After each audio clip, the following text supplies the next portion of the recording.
Hello everyone, and welcome to my channel. I hope everyone is having a wonderful day. Before we begin, please hit the subscribe button and give this video a thumbs up. General Hospital spoilers indicate that Jacinda Bracken will fall even more for Michael Corinthos. The longer Jacinda remains in Michael's life, the more frustrated she will become with Willow Kane's involvement.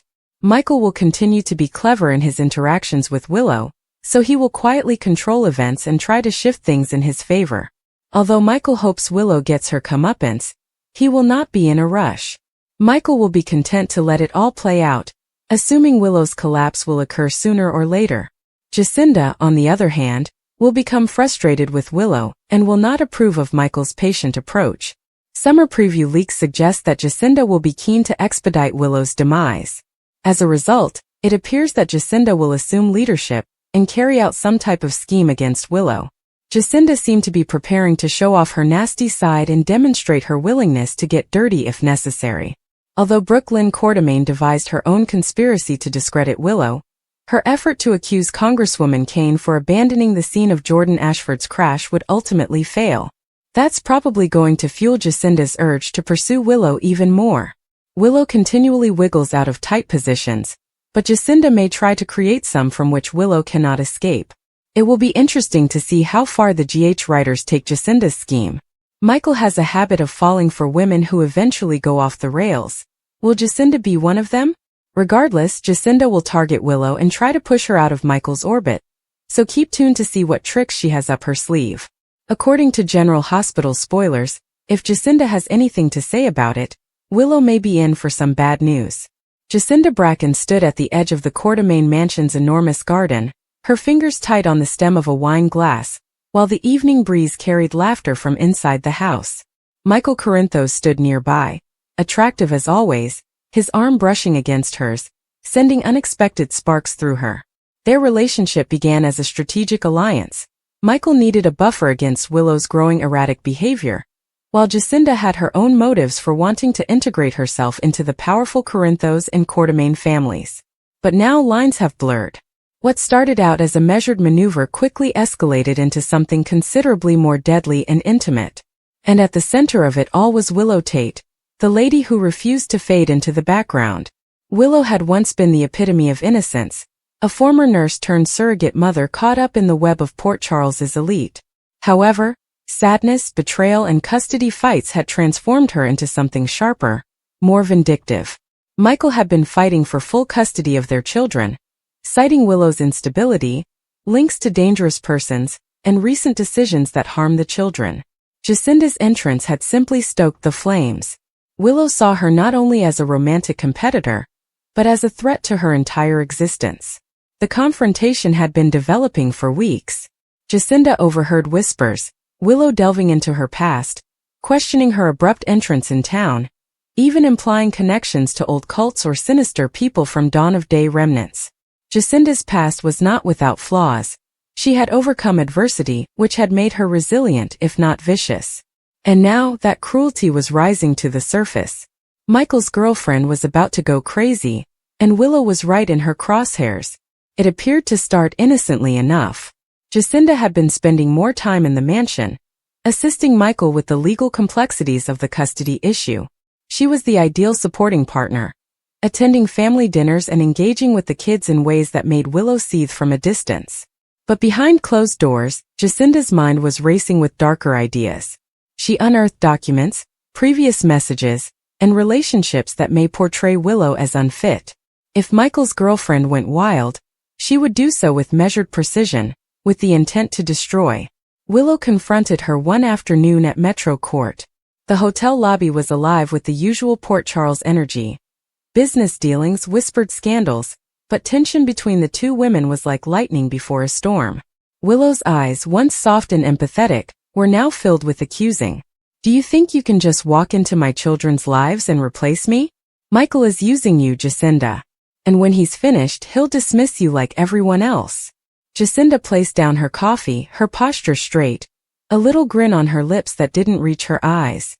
Can I replace you? Honey, you did it yourself with every awful decision you've made recently. The children deserve stability, not a mother who is spiraling because she can't let go.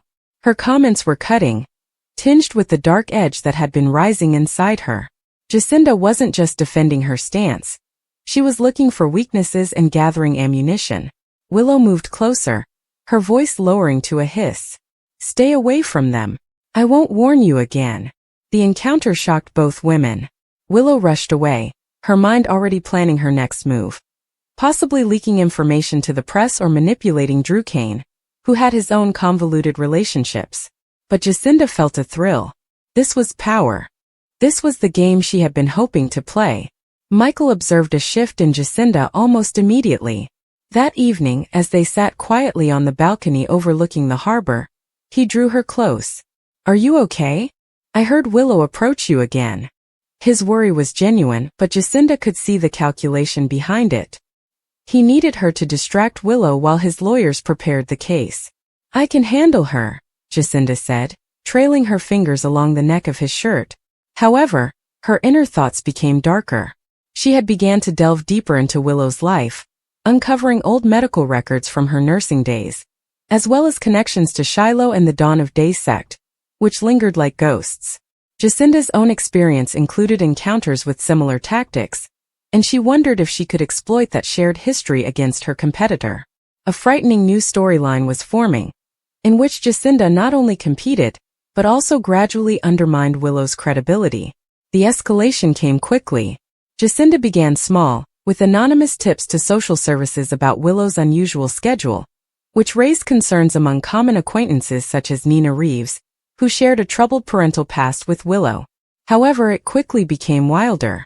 Jacinda engaged a shady acquaintance from her past, a former associate proficient in digital manipulation, to construct a dossier of evidence. Photos were edited just enough to suggest inappropriate behavior, and emails were manufactured to show Willow was ignoring the children for personal vendettas. Michael was aware of some aspects of the plan but not all of them. He desired custody rather than ultimate annihilation, but Jacinda's passion grew. Port Charles had seen its fair share of deadly women, Helena Cassadine, Faith Roscoe, and even Nellie Benson, but Jacinda represented a new, planned threat. She had come to town under unknown circumstances, possibly seeking vengeance or forgiveness, but Michael's presence had sparked something wild.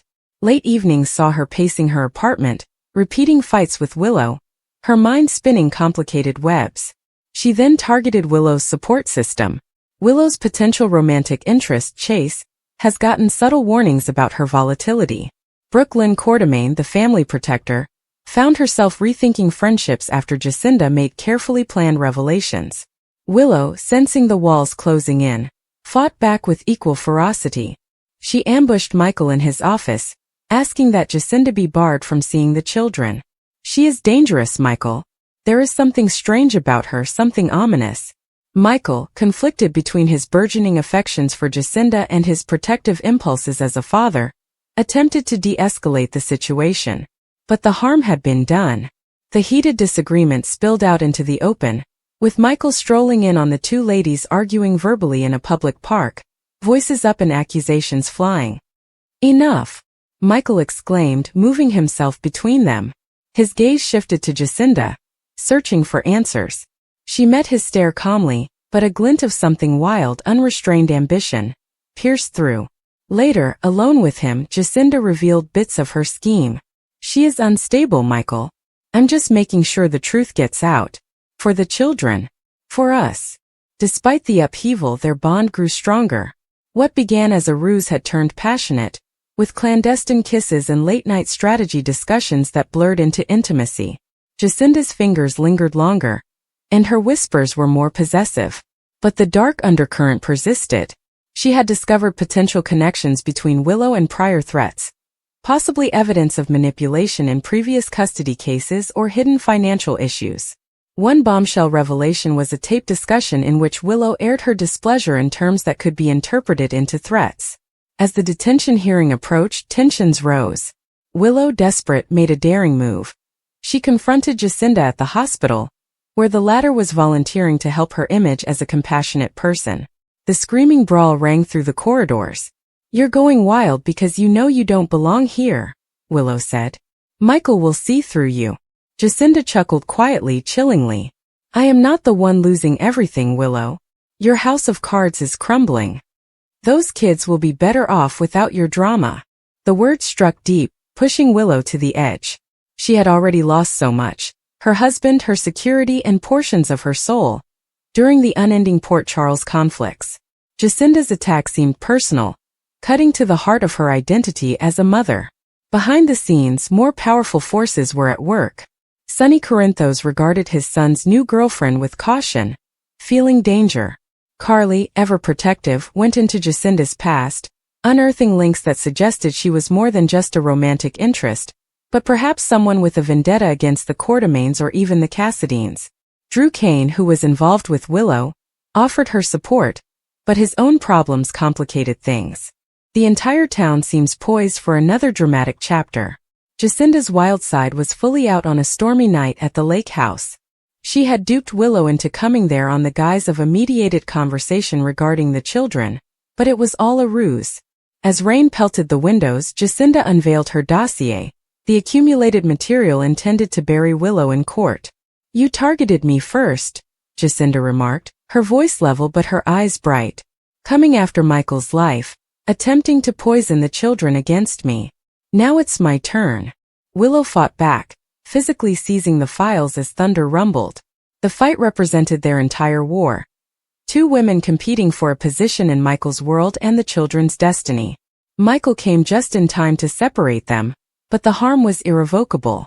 He realized the scope of Jacinda's machinations and, for the first time, questioned whether her love was genuine or just another weapon. The repercussions reverberated around Port Charles. The custody proceedings became uglier as judges reviewed the accumulating charges. When Jacinda was cornered, she doubled down on her evil tactics, possibly leaking material to the press or working with unexpected allies like Tracy Quartermaine, who prioritized results over morals. However, cracks formed in her facade. Guilt gnawed at her in quiet moments with Michael, where genuine devotion collided with her darker urges. Michael was faced with a hard dilemma. He loved passionately for Jacinda now. Their relationship had progressed beyond strategy, but her ways threatened to destroy the family he was attempting to safeguard. "This isn't what I wanted," he told her one night as the house lights dimmed. "I need my kids safe, not caught up in more chaos." Willow, meanwhile, hit rock bottom but discovered unexpected courage. Nina's support, fresh concentration on her career, and the possibility of a growing alliance with Chase gave her optimism. She promised to reveal Jacinda's true nature, culminating in a dramatic hearing in which concealed recordings and witness testimonies collided. The plot twisted further as Jacinda's past surfaced, possibly a link to former foes or a personal revenge that explains her dramatic decline. Port Charles was buzzing with rumors. Was Michael's girlfriend a savior or a new villain? Will Willow lose her children permanently, or will Jacinda's plans fail spectacularly? Ultimately, love and ambition collided. Jacinda explained her deeper reasons to Michael among the stars, her tears displaying vulnerability beneath the evil facade. "I went too far because I witnessed what she was doing to you and us. But Michael, I love you." Michael pulled her close, conflicted. The tumultuous ride had altered everyone. Willow rebuilt gradually, striving for visitation rights and inner peace. Children remained the genuine stakes, innocent in the midst of adult conflicts. As fresh challenges loomed, possibly from Sonny's world or business struggles at ELQ, Michael, Jacinda, and Willow formed an uneasy truce. Jacinda's ominous plot had pushed the boundaries, exposing raw emotions and hidden secrets in typical General Hospital fashion. Port Charles never rested, nor did its restless hearts. The battles for love, family, and power would continue, with Jacinda's wild chapter leaving scars and unexpected alliances in her wake.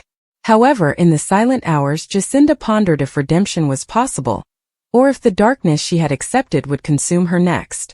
Michael clutched her hand, but his gaze shifted to the children's photos, a silent reminder of what was most important. Willow, across town, gazed at the same sky, resolved to recover her life.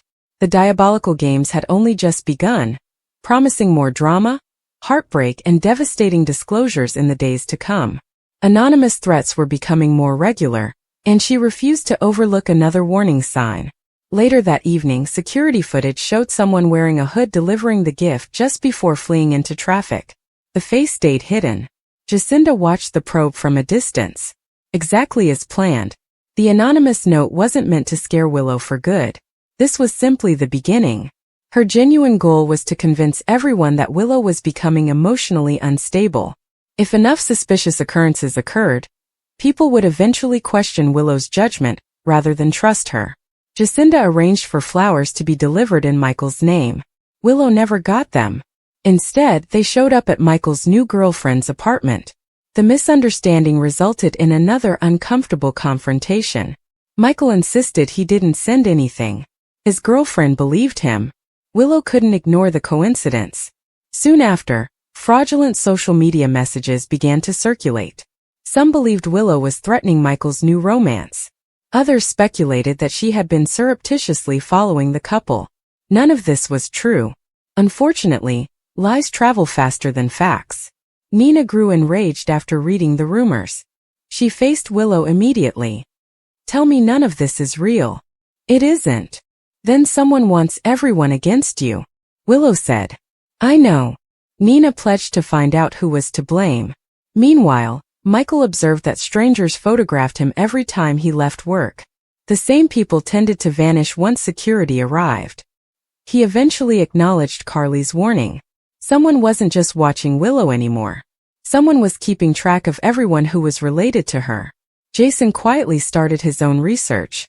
Unlike the cops, Jason trusted gut over paperwork. He questioned numerous acquaintances near the waterfront until he heard Jacinda's name mentioned by a scared source. The description matched exactly. Smart, patient, manipulative. More crucially, she preferred psychological warfare over physical brutality. Jason quickly cautioned Carly. "This isn't random. I figured. She's setting up something much bigger." Carly felt her gut clench. "What kind of setup?" Jason inquired truthfully. "I don't know yet." Jacinda's next move came faster than expected. The lights went out unexpectedly during a charity banquet at Metro Court. Panic spread around the ballroom. Willow noticed a crimson statement painted on a neighboring mirror moments after emergency lighting was triggered. "Everybody finally abandons you." Gasps resonated around the room. Reporters instantly took photographs. Within minutes, the story had traveled to every local news outlet. Although the letter was intended for Willow, public focus diverted to conjecture about her mental health and personal life. Just as Jacinda planned, Michael discovered Willow standing alone outside the motel. She appeared weary. "I'm so tired of defending myself. You don't have to do this alone." She stared at him, tears welling up. "I have no idea who's trying to destroy me," Michael said, promising they'd find out together. Unfortunately, Jacinda had expected precisely that answer. She wanted Michael and Willow to work together again. I hope everyone is having a wonderful day. Caused emotional confusion. Please hit the subscribe button and made them more susceptible to manipulation. General Hospital Michael's girlfriend quickly observed the developing intimacy from Michael Corinthos. Although Michael said he was merely assisting Willow in a tough circumstance, the more frustrated she crept into the relationship's involvement. Jacinda grinned when learning about the tension. Clever in his interactions with Willow, so he will quietly control relationships and try to eventually divide into several. Although Michael suddenly returned to General Hospital for a consultation on a tough medical issue. Michael will be content to let it all play out. Of the weird atmosphere about Willow will occur after hearing the complete story. Jacinda, on the other hand, will become frustrated with Willow and will not approve of Michael's patient approach. Elizabeth acknowledged. Summer preview leaks suggest that